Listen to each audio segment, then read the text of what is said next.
but I just wanted to read the title and then Drew and I answer for ourselves because this article doesn't really answer anything. It just gives a bunch of information, which could be information you guys are interested in. So you guys can go check it out for yourselves.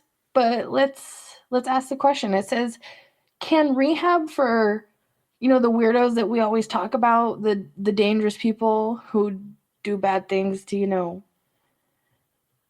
kids, can rehab for those type of people help combat the violence that they do?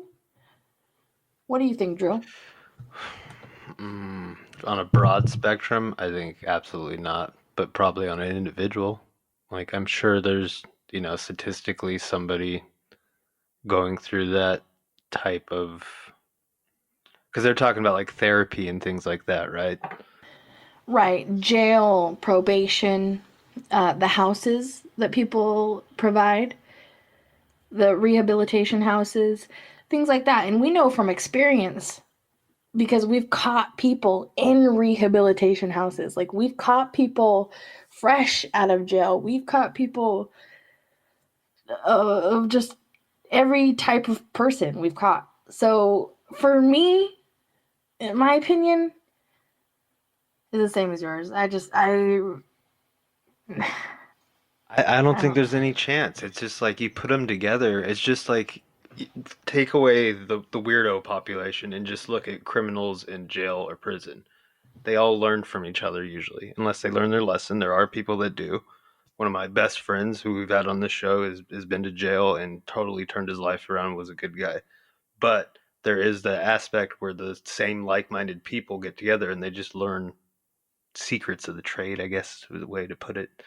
You like remember we talked, I think it was about 20 episodes ago, about a weirdo handbook that apparently is on the internet that Mm. teaches people how to do it. I just feel like putting them all in the same room's not gonna encourage them to not be that. That's just my opinion. I'm not a therapist, but that's how I feel. 100%. They have conversations outside of the therapy that they're doing together, right? They have conversations privately, and things that they hear in those sessions could spark conversation outside of the sessions that could get deep and volatile and just not okay, and It'll be it defeats the whole purpose, right? exactly the thing that I found that I'm waiting for stats on, because in California we have a prison that's just for weirdos and the other type of weirdo against adults, and I don't think that they're going to have a good success rate from that.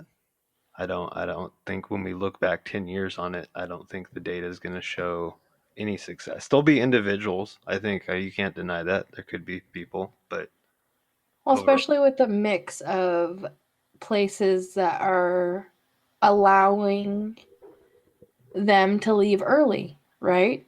Or not have much punishment at all. And then there's the ones that are like really cracking down right now. And hopefully that causes a domino effect, like we like to talk about.